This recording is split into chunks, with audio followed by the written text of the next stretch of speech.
RG2 area HMS ఆఫీసులో general body సమావేశం ఏర్పాటు చేయనున్నది.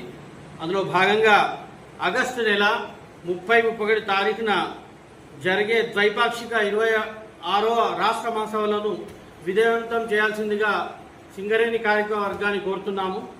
కార్మికుల ముఖ్యమైనటువంటి మా ఒక డిమాండ్స్ కార్మిక హక్కుల సాధన, సంస్థ పరిరక్షణ, అవినీతి నిర్మూలన, కొత్త భూగర్భ గనులు పరుగు పందెం ద్వారా నిరుద్యోగులకు ఉద్యోగాలు ఇవ్వాలా, సొంత ఇంటి పథకం, సదుపాయాలపై ఇన్కమ్ ట్యాక్స్ రద్దు, పాత విఆర్ఎస్ స్కీమ్ పునరుద్ధరణ కోసం HMS ప్రత్యేకించి మా యొక్క లక్ష్యం.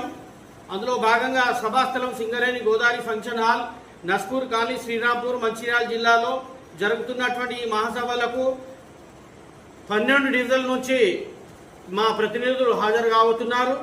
కావున సింగరేణి వ్యాప్తంగా కార్మికులంతా హాజరై రాష్ట్ర మహాసభలను జయప్రదం చేయవలసిందిగా విజ్ఞప్తి చేస్తున్నాము. అదేవిధంగా ముఖ్యమైనటువంటి లాభాల వాటా ఇప్పటి వరకు కార్మికుల ఖాతాలో జమ కాలేదు.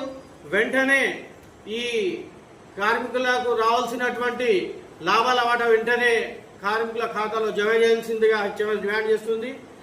అందులో భాగంగా రాష్ట్ర అధ్యక్షులు కామ్రేడ్ రియాజ్ అహ్మద్ గారి ఆదేశానుసారం RG1, 2, 3 ఏరియా నుంచి ఒక 200 మోటార్ సైకిల్ ర్యాలీ కూడా ఈ సందర్భంగా మన తిలక్ నగర్ ఆఫీస్ నుంచి బయలుదేరి మంచిర్యాల చేరబోతుంది.